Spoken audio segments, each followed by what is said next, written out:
Assalamualaikum warahmatullahi wabarakatuh. Nama saya Abedi Syarifudin Aliabigovi. Kami adalah mahasiswa Universitas Zainul Hasan Genggong, Prodi Pendidikan Agama Islam semester 4A.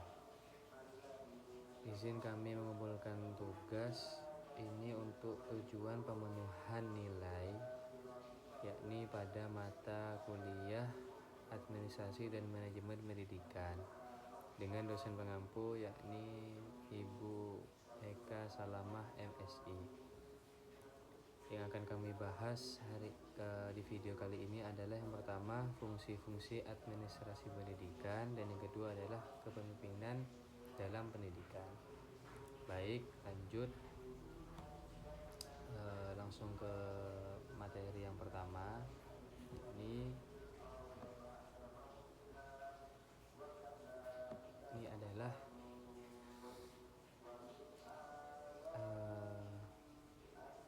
yang pertama, metafora orkestra pendidikan. Penulis menggunakan perumpamaan yang menarik untuk menjelaskan hubungan keduanya. Yang pertama adalah kurikulum adalah partitur musiknya. Yang ketiga, guru adalah pemain alat musiknya. Yang ketiga, administrasi adalah pengaturan panggung yang rapi. Yang keempat, manajemen adalah dirijen yang memimpin simfoni tersebut. Tanpa sinkronasi ini, kualitas pendidikan akan terdengar sumbang dan tidak harmonis. Yang kedua, bedah fungsi manajerial atau teori POAC. Fungsi ini dianggap sebagai jantung pengelolaan sekolah. Perencanaan (planning) merupakan peletak batu pertama yang menentukan visi, tujuan jangka panjang, dan misi langkah nyata. Instrumen vitalnya meliputi kalender pendidikan untuk menghitung hari efektif serta rencana kerja sekolah untuk prioritas anggaran. Yang D, perorganisasian atau organizing, fokus pada siapa melakukan apa. Ini melibatkan pembentukan struktur organisasi, pembagian tugas, job description yang jelas bagi wakil kepala sekolah hingga wali kelas, serta pengaturan jadwal penggunaan sarana seperti laboratorium.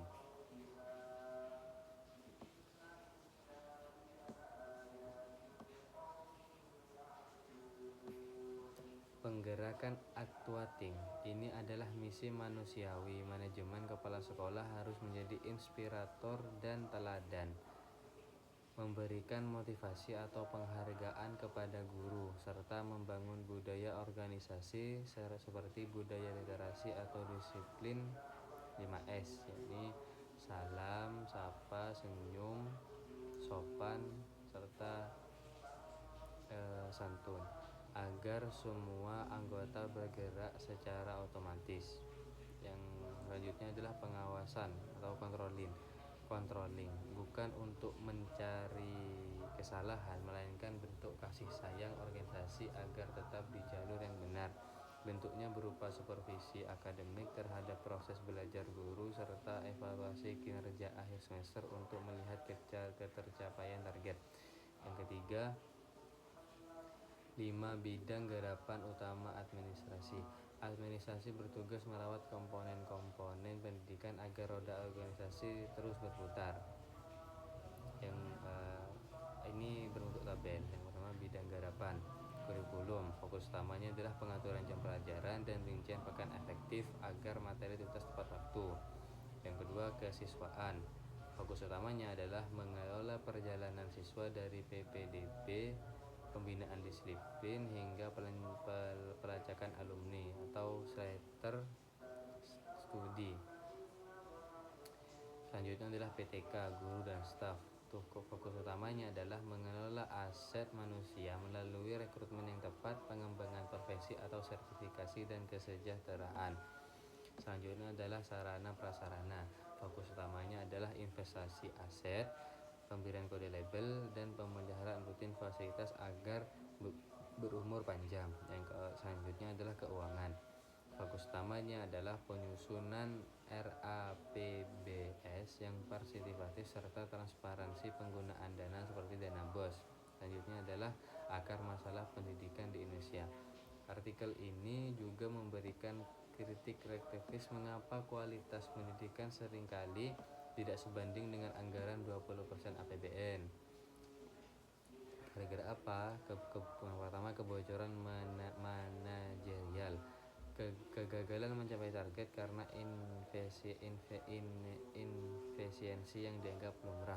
Selanjutnya adalah beban administrasi. Guru sering kehabisan energi untuk urusan administratif sehingga kurang fokus pada proses mengajar dengan hati.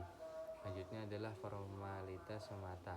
Dokumen seperti RKS seringkali hanya dibuat untuk formalitas tanpa melihat kebutuhan nyata siswa di lapangan. Yang kelima adalah masa depan, digitalisasi. Di era modern, administrasi harus bertransformasi dari manual ke digital melalui otomatis data, dapodik atau erapor. Namun, hal ini membawa tantangan baru berupa kebutuhan akan keamanan siber untuk melindungi privasi siswa dan guru. Selanjutnya kami akan menjelaskan tentang makalah yang berjudul Kepemimpinan Pendidikan.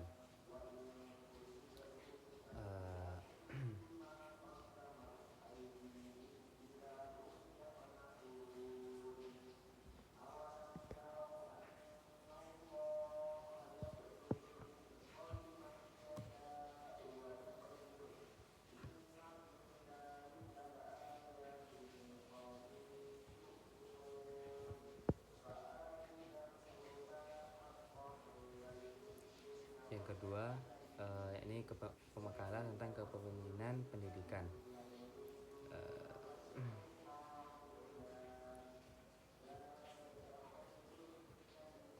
Hakikat pemimpin. Bab yang pertama adalah hakikat pemimpin. Pemimpin pada hakikatnya adalah seorang yang mempunyai kemampuan untuk mempengaruhi perilaku orang lain di dalam kerjanya dengan menggunakan kekuasaan. Dalam kegiatannya, bahwa pemimpin memiliki kekuasaan untuk mengerahkan dan mempengaruhi bawahannya sehubungan dengan tugas-tugas yang harus dilaksanakan. Pada tahap pemberian tugas, pemimpin harus memberikan suara arahan dan bimbingan yang jelas agar bawahan dalam melaksanakan tugasnya dapat dengan mudah dan hasil yang dicapai sesuai dengan tujuan yang telah ditetapkan. Dengan demikian, kepemimpinan mencakup distribusi kekuasaan yang tidak sama di antara pemimpin dan anggotanya. Pemimpin mempunyai wewenang untuk mengarahkan anggota dan juga dapat memberikan pengaruh. Dengan kata lain, para pemimpin tidak hanya dapat memerintah bawahan apa yang harus dilakukan, tetapi juga dapat mempengaruhi bagaimana bawahan melaksanakan perintahnya, sehingga terjalin suatu hubungan sosial yang saling berinteraksi antara pemimpin dengan bawahan, yang akhirnya terjadi suatu hubungan timbal balik. Oleh sebab itu, bahwa pemimpin diharapkan memiliki kemampuan dalam menjalankan kepemimpinannya, karena apabila tidak memiliki kemampuan untuk memimpin, maka tujuan yang ingin dicapai tidak akan dapat tercapai secara maksimal. Yang kedua adalah pembahasan tipe-tipe kepemimpinan. Dalam setiap realitasnya, bahwa pemimpin dalam melaksanakan proses kepemimpinannya terjadi adanya suatu pembedaan antara pemimpin yang satu dengan yang lainnya. Hal sebagaimana menurut G.R. Terry yang dikutip Maman Ukas, bahwa pendapatnya membagi tipe-tipe kepemimpinan menjadi 6, yaitu yang pertama, tipe kepemimpinan pribadi atau personal leadership. Dalam sistem kepemimpinan ini, segala sesuatu tindakan itu dilakukan dengan mengadakan kontrak pribadi petunjuk. Itu dilakukan secara lisan atau langsung dilakukan secara pribadi oleh pemimpin yang bersangkutan. Yang kedua adalah tipe kepemimpinan non-pribadi atau non-personal leadership. Segala sesuatu kebijakan yang dilaksanakan melalui bawahan-bawahan atau media non-pribadi, baik rencana atau perintah juga pengawasan. Yang ketiga adalah tipe kepemimpinan otoriter atau authoritarian leadership. Pemimpin otoriter biasanya bekerja keras, sungguh-sungguh, teliti dan tertib. Ia bekerja menurut peraturan-peraturan yang berlaku secara ketat dan instruksinya harus ditaati. Yang keempat adalah tipe kepemimpinan demokratis. Demokratis leadership, pemimpinan yang demokratis menganggap dirinya sebagai bagian dari kelompoknya dan bersama-sama dengan kelompoknya berusaha bertanggung jawab tentang pelaksanaan tujuan bersama. Agar setiap anggota turut bertanggung jawab, maka seluruh anggota ikut serta dalam segala kegiatan, perencanaan, penyelenggaraan, pengawasan, dan penilaian. Setiap anggota dianggap sebagai potensi yang berharga dalam usaha pencapaian tujuan. Yang kelima, yaitu tipe kepemimpinan paternalistis. Paternalistis leadership. Kepemimpinan ini dicirikan oleh suatu pengaruh yang bersifat kebapakan dan dalam hubungan pemimpinan kelompok. Tujuannya adalah untuk melindungi dan untuk memberikan arah seperti halnya seorang bapak kepada anaknya. Yang keenam adalah tipe kepemimpinan menurut bakat atau endogenous leadership. Biasanya timbul dari kelompok orang-orang yang informal, di mana mungkin mereka berlatih dengan adanya sistem kompetisi, sehingga bisa menimbulkan klik-klik dari kelompok yang bersangkutan, dan biasanya akan muncul pemimpin yang mempunyai kelemahan di antara yang ada dalam kelompok tersebut menurut bidang keahliannya di mana ia akur berkecimpung. Selanjutnya, menurut Kurt Lewin yang dikutip oleh Maman Ukas juga, yakni mengemukakan tipe-tipe kepemimpinan menjadi 3 bagian, yaitu pertama, autokratis. Pemimpin yang demikian bekerja keras, bersungguh-sungguh, teliti, dan tertib. Ia bekerja menurut peraturan yang berlaku dengan ketat dan instruksinya harus ditaati. Yang kedua adalah demokratis. Pemimpin yang demokratis menganggap dirinya sebagai bagian dari kelompoknya dan bersama-sama dengan kelompoknya berusaha bertanggung jawab tentang pelaksanaan tujuannya, agar setiap anggota turut serta dalam setiap kegiatan-kegiatan, perencanaan, penyelenggaraan, pengawasan, dan penilaian. Setiap anggota dianggap sebagai potensi yang berharga dalam suatu pencapaian tujuan yang diinginkan. Yang ketiga adalah laissez-faire. Pemimpin yang bertipe demikian segera setelah tujuan diterangkan pada bawahannya untuk menyerahkan sepenuhnya pada para bawahannya untuk menyelesaikan pekerjaan-pekerjaan yang menjadi tanggung jawabnya. Ia hanya akan menerima laporan-laporan hasilnya dengan tidak terlampau turut campur tangan atau tidak terlalu mau ambil inisiatif. Semua pekerjaan itu tergantung pada inisiatif dan prakarsa dari para bawahannya, sehingga dengan demikian dianggap cukup dapat memberikan kesempatan pada para bawahannya bekerja bebas tanpa kekangan. Berdasarkan dari pendapat tersebut di atas, bahwa pada kenyataannya tipe kepemimpinan yang autokratis, demokratis, dan laissez-faire banyak diterapkan oleh para pemimpinnya di dalam berbagai macam organisasi, yang salah satunya adalah dalam bidang pendidikan. Dengan melihat hal tersebut, maka pemimpin di bidang pendidikan diharapkan memiliki tipe kepemimpinan yang sesuai dengan harapan atau tujuan, baik itu harapan dari bawahan atau dari atasan yang lebih tinggi. Posisinya yang pada akhirnya gaya atau tipe kepemimpinan yang dipakai oleh para pemimpin tersebut dalam bidang pendidikan benar-benar mencerminkan sebagai seorang pemimpin yang profesional. Selanjutnya, bab yang selanjutnya adalah faktor-faktor yang mempengaruhi kepemimpinan. Dalam melaksanakan aktivitasnya, bahwa pemimpin dipengaruhi oleh berbagai macam faktor.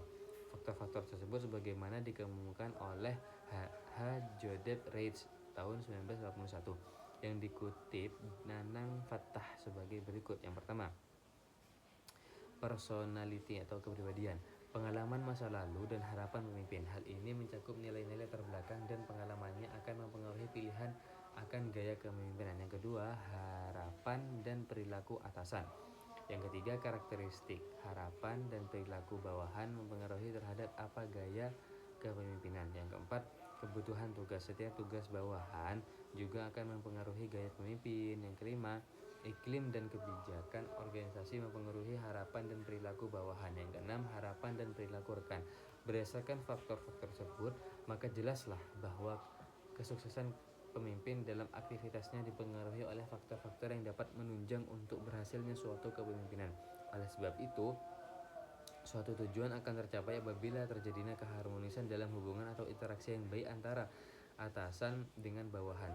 Di samping dipengaruhi oleh latar belakang yang memiliki pemimpin seperti motivasi diri untuk berprestasi, kedewasaan dan keleluasan dalam hubungan sosial dengan sikap-sikap hubungan manusiawi. Selanjutnya, peranan seorang pemimpin sebagaimana dikemukakan oleh M. Ngalim Purwanto sebagai berikut. Yang pertama, sebagai pelaksana, yang kedua sebagai perencanaan, yang ketiga seorang ahli, yang keempat sebagai mewakili kelompok dalam tindakannya keluar, yang kelima mengawasi hubungan antara anggota kelompok, yang keenam bertindak sebagai pemberi gambaran atau ujian hukuman, yang ketujuh bertindak sebagai wasit dan penengah, yang kedelapan merupakan bagian dari kelompok, yang sembilan merupakan lambang daripada kelompok, yang 10 pemegang tanggung jawab para anggota kelompoknya, yang 11 sebagai pencipta atau memiliki cita-cita, yang ke-12 bertindak sebagai seorang ayah, yang ke-13 sebagai kambing hitam. Berdasarkan dari peranan pemimpin tersebut, jelaslah bahwa dalam suatu kepemimpinan harus memiliki peranan-peranan yang dimaksud. Di samping itu juga bahwa pemimpin memiliki tugas yang embannya sebagaimana menurut M. Ngalim Purwanto sebagai berikut: menyelami kebutuhan kelompok dan keinginan kelompoknya, dari keinginan itu dapat dipetik kehendak-kehendak yang realistis dan benar-benar dapat dicapai. Yang ketiga, meyakinkan kelompoknya mengenai apa-apa yang menjadi kehendak mereka, mana yang realistis dan mana yang sebenarnya merupakan khayalan. Tugas pemimpin tersebut akan berhasil dengan baik apabila setiap pemimpin memahami akan tugas yang dilaksanakannya.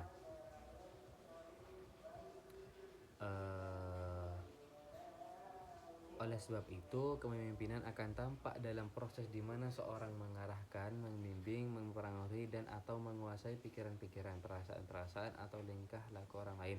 Untuk keberhasilan dalam pencapaian suatu tujuan diperlakukan seorang pemimpin yang profesional, di mana ia memahami akan tugas dan kewajibannya sebagai seorang pemimpin, serta melaksanakan peranannya sebagai seorang pemimpin.